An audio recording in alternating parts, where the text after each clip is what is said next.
Hey guys, it's Melissa here from melissaoatman.com.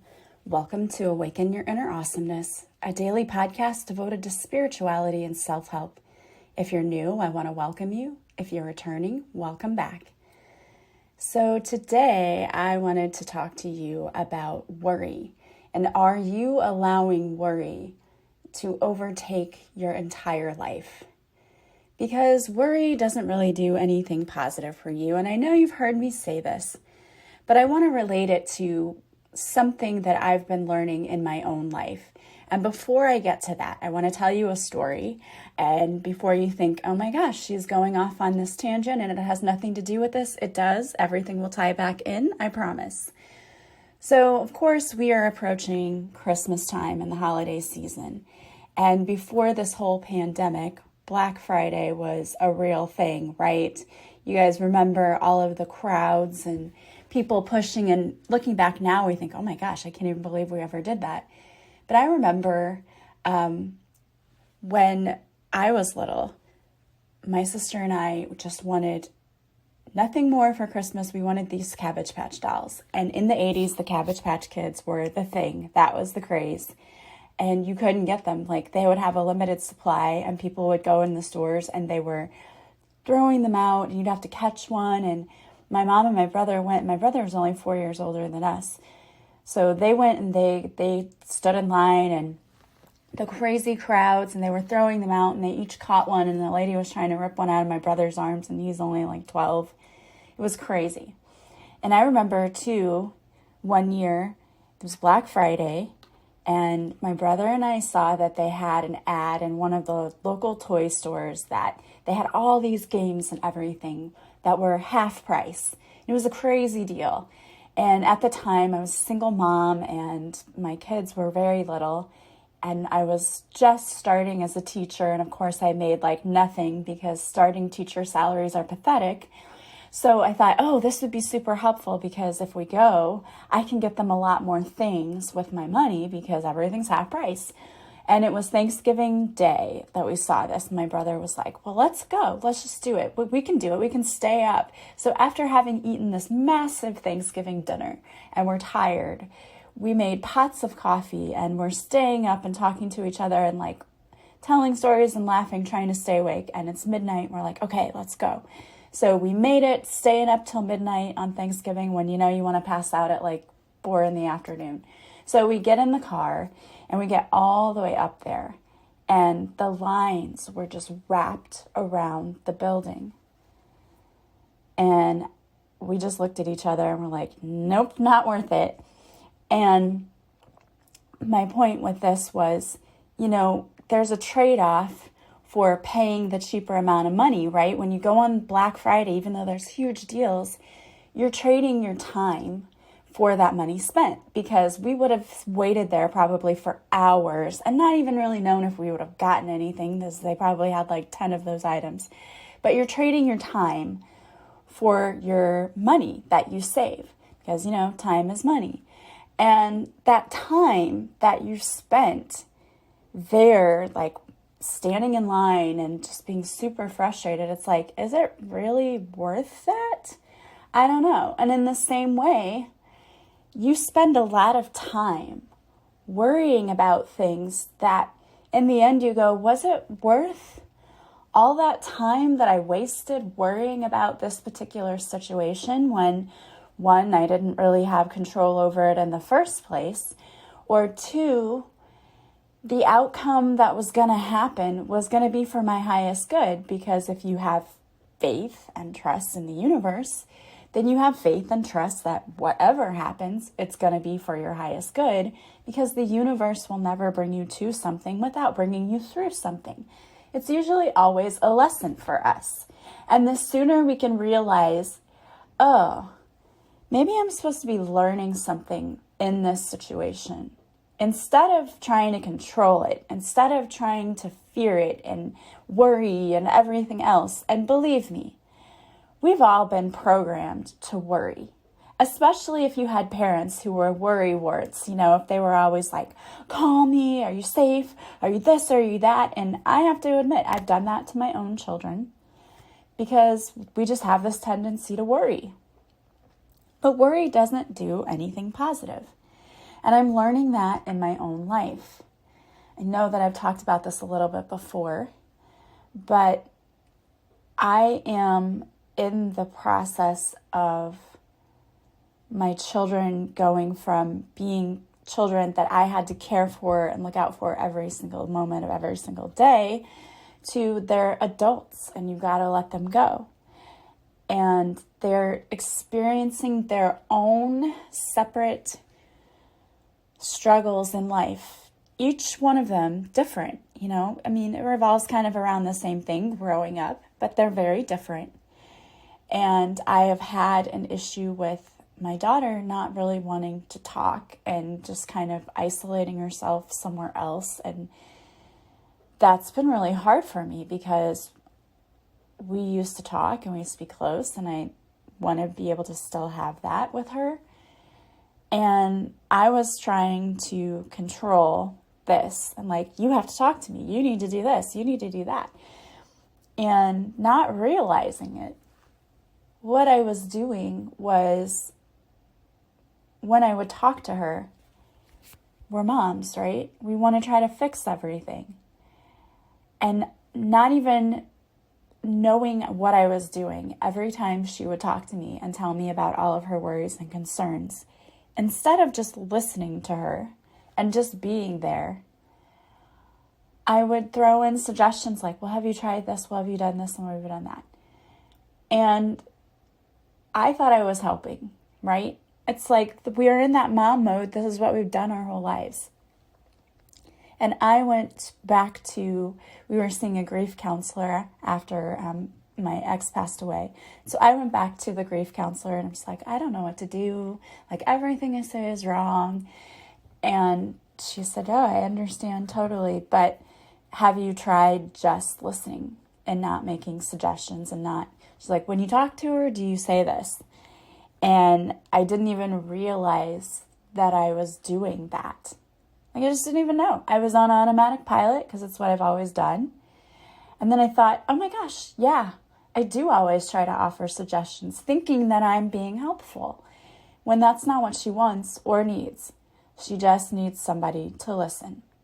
And if she says, it's been a stressful day, to say, oh, sounds like you've had a stressful day. Just validate her. Because isn't that what we all want? We all want to be heard, right? But oftentimes as parents, we don't just listen to people. And even as friends, sometimes our friends come to us and we're like, oh, well, did you try this? Sometimes when we go to people, we don't want them to offer their suggestions. We just want them to listen. And that was all she needed and wanted from me. And when I switched it up and I stopped offering, hey, do this, instead of doing that, I just listened. I was just there. I just put out this, I'm here if you need me kind of vibe. And that has done a dramatic turnaround in a lot of things. And I spent weeks worrying and being angry and upset and everything that it did not help me one single bit. But getting that one piece of advice of just let go. Just let go. Just be there. Just listen. And that's sort of the same for us. It's like we need to just let go. Just listen. Just be there. Just be in the flow. Because when we try to control things that are happening in our lives, we end up making it worse. And part of the problem, part of the reason that we do that is because we don't always see the big picture. But the universe sees the big picture. And we need to trust, because who knows what's best for us in our own lives? Do we know everything? No. But does the universe? Yes. And do we have faith and trust that everything will work out for our highest good the way it should? We should. Do we always? No. And you can say you do. You can say you do until you're blue in the face. I always said I did. But we're constantly reminded that we don't trust when we're being thrown situations where our instinct is to get in there and control and worry and this and that. And I do believe that a lot of times that's a test from the universe saying, okay, are you going to sit back and lean on us and realize that we're here, we're working? And I mean, I have even done practice readings with some students that are going through a mediumship class. And all of them have said like, oh, you have so many angels in this situation and surrounded. And I was still wanting to go to that ego place, that human place that said, yes, but it's not happening fast enough. It's not happening enough for me. When the truth was, not that it wasn't happening enough, I wasn't listening. I wasn't listening to the guidance that I was getting to let go. And I kept pulling that card, like, let go, let go. But to me, letting go meant, oh, I'll never see my daughter again. That's not what it meant. It meant stop trying to control what's happening. Just let go, just be there. And that's a hard thing as a parent, but it's what I had to do. And the moment that I started doing that, things started getting better. And the moment that you stop worrying and start letting go and surrendering everything to the universe, to God, to your higher power, your angels, whoever you go to, the moment that you start letting go and surrendering to that higher power, and not just surrendering, but surrendering it in your mind as well. So that means if you have to do other things to keep yourself focused on what's important and not worrying about what you can't control, do it. Because the more you're able to do that, the faster things happen. Things work out the way they're supposed to. We just have to start trusting that. And worrying does not do anything positive for you. Let me just give you a rundown of all of the physical things that worrying does to your body. If you experience anxiety, it causes rapid heart rate, palpitations, and chest pain. So it almost mimics you having a heart attack. It can cause an increase of high blood pressure and heart disease. And so if you already have heart disease, this may raise the risk of coronary effects. Also, it is hard on your digestive system and your excretory system. You may experience stomach aches, nausea, diarrhea, and other digestive issues. You may feel like you don't want to eat because you're depressed. And they think that there is a connection between anxiety disorders and the development of irritable bowel syndrome and bowel infections. And I truly believe and have witnessed through the years how anxiety and stomach issues are highly related. So you're making yourself physically sick and uncomfortable by just holding on to this fear and the worry and the doubt. Also, anxiety can trigger your fight or flight stress response system, and it releases a flood of chemicals and hormones into your system. And because that can increase your pulse and your breathing rate, it prepares you to respond appropriately to an intense situation. And your immune system may get a brief boost. But if you repeatedly feel anxious and stressed and it lasts a long time, your body never gets a signal to return to normal functioning, and that can actually weaken your immune system, which leaves you more vulnerable to viral infections and frequent illnesses. Also, anxiety can cause rapid, shallow breathing. So if you have a chronic pulmonary disease, that can increase your risk of needing hospitalization. It can also cause headaches, muscle tension, insomnia, depression, and social isolation. So, I don't know about you, but none of that stuff sounds great to me. So you may be thinking to yourself, how do I let go? How can I do that? So let me tell you a few things that you can do that can help. One thing is, if there is a person that you are having a hard time letting go of, or something is happening with that person. You can imagine that person in your mind's eye and ask to connect to that person's higher self and say anything you need to say to that person. And you never have to physically contact that person. You can just keep talking to that person. And that helps to get rid of the emotion that you're feeling around the situation. Another thing is writing. Write down the emotions you're feeling and why you think it's bothering you. Usually, if we're obsessed about a situation, there's a trigger. What's the trigger for you? What is causing you to feel these emotions and feeling like you need to control something so badly? What is it? Start doing some writing. Like, when I think about this situation, I feel, what do you feel? What other time in your life have you felt that way? Why did you feel that way that time? Maybe there's a pattern. Maybe you're seeing that you're doing the same thing over and over again. Try to be fully present in the moment. So enjoy what you're doing at the time. And if you say, I'm not doing anything, well, I get it. I've had to quarantine for the past few days because my son and his girlfriend ended up getting COVID. And I'm like, I've never spent so much time in my house because I have to work from home. But I have been finding other things to do, like, oh, I could tackle this job, or I can do this, and oh, I need to watch this. Finding things to do and being fully present in that moment and enjoying it. I did a Google Meet with my sister and her family on Friday night, and it looked funny. We posted pictures on Facebook, but we had a great time. I was still able to visit with them, and we found creative ways to do things together still. So find ways to be fully present. Do something that you enjoy.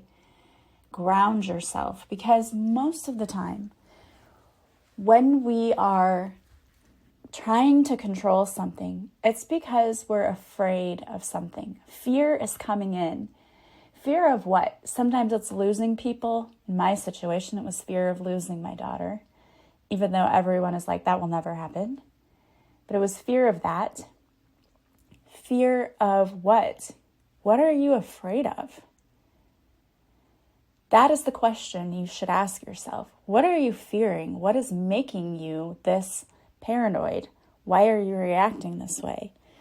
So grounding yourself is another thing that will help, because when we are in a place of fear, we are not grounded, we are out of alignment. That's another thing. You're out of alignment with something, you're not trusting. So asking the universe to help put you back into alignment and to help you trust once again. You can call on your angels to help you with that. And grounding yourself. So go walk outside with your bare feet if you can. And I know it's cold where some people are. It's cold where I am, but sometimes I have to go outside and unplug the Christmas lights in my pajamas sometimes, and I wear like shorts and a tank top. And so even though it's cold, I find when I'm out there just for a second, it's kind of refreshing a little bit, and it doesn't bother me. So go step on some grass with your feet. Hold crystals, or just do a grounding meditation. There are so many of those things out there. Use affirmations. The one about being out of alignment is a good one, because it's kind of a signal to you like, hey, you are out of alignment, sister or brother. Get back into alignment quickly. But affirmations are helpful. If you're worried that somebody doesn't love you, use the affirmation, I know I am lovable. I am lovable. And what that's pointing out to you, if you're afraid that somebody's going to leave you and you're losing people, that's because you think that you're not lovable and that someone wouldn't stick around for you. And that's triggering a self-worth issue within you. And if those things are coming up, do a self-love course. It is so worth it. Mine is still available. And oh my gosh, when I did a self-love course, I paid way more than what I'm charging for mine, but it changed my life because there were so many things that I did not see in myself. I saw as flaws, and it's like, no, that's not the truth. We have a skewed way of looking at ourselves because of the way we've grown up and because of society and our conditions. And It's understandable. Look at what society shows us. We have to put injections in our lips or our butts in order to look pretty. Or we have to be a size 1, which if there are people out there a size 1, God love you, that's awesome. I remember going to a store and being like, who can fit in this? I don't know. We don't have to be a certain way. We don't have to be a certain size. We don't have to look a certain way. Our hair doesn't have to be a certain color. We can be anybody we want to be. Even if you want to have purple hair like me, you can be anything you want to be. And when we love ourselves, we don't care what people tell us because we know the truth about ourselves. We're not relying on others for validation or for our sense of self-worth. If you're really stuck in something and you're stuck in your head, go help someone else. That takes you out of your own ego because it's really about your ego. It really is. If you were not in your ego, you would not care what happened because you would know that the right thing is going to happen. But we can't help it. Our egos have been running the show for years and years and years and years. And it's hard to let that go. It's hard to kill the ego, but that is part of going through spiritual awakening is the death of the ego because you no longer need it.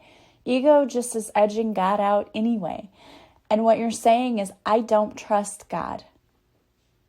I know you're not really saying that, but that's what we're saying. In effect, we're saying, I don't trust that the universe has my back. And if it gets really bad, there is no shame in reaching out for support. Lord knows I have been doing that all week. And it wasn't until I worked with someone else that I had my breakthrough, because sometimes we need help. Sometimes we can't see it for ourselves.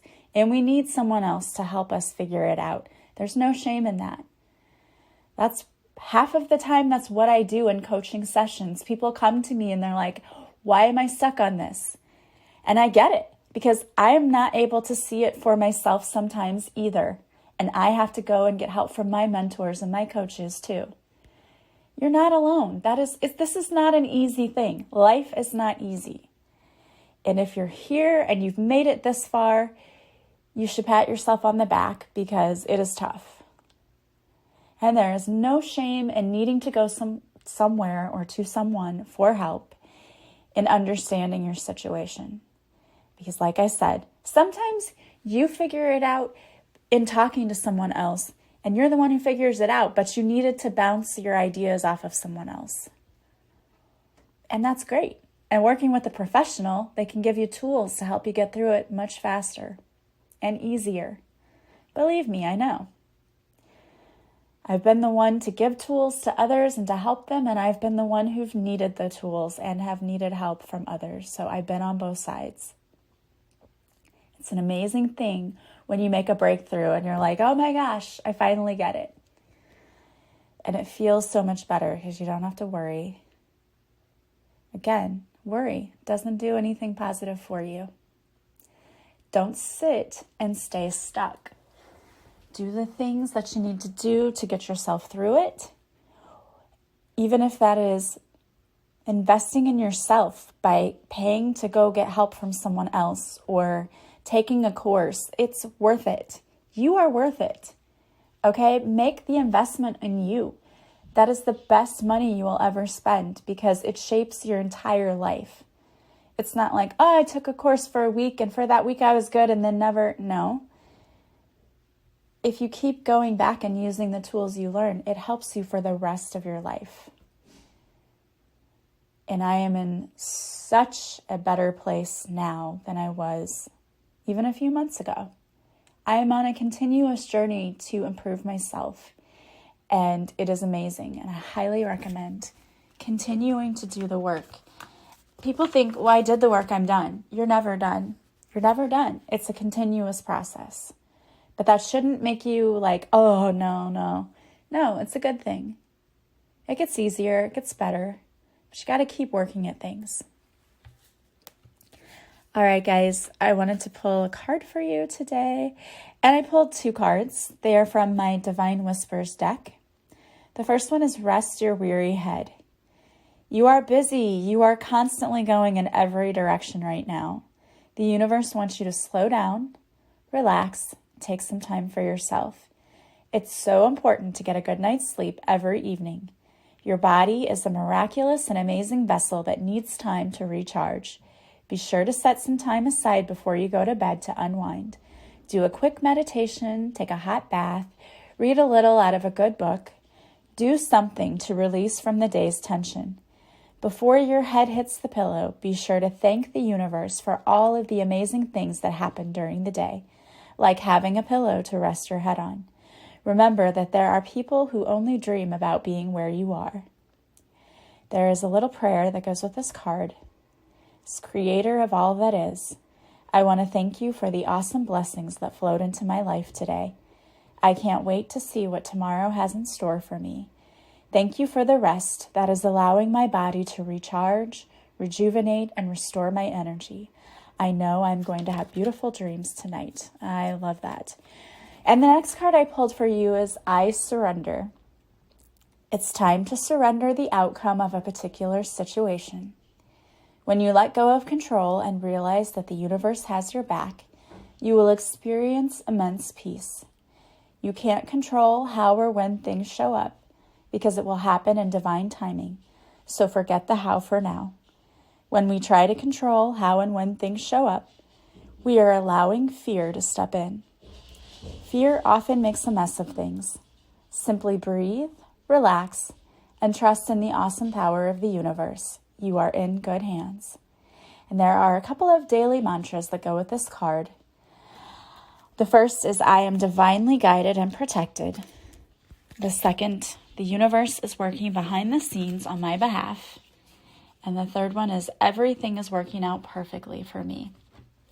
All right, and trust that, because it is. It's all working out perfectly for you. Just let go and have faith. All right, guys, I want to thank you so much for being here with me today. As always, if you like this podcast, please subscribe. Please leave a positive review from wherever you're listening. The greatest compliment you can give me is to share my podcast.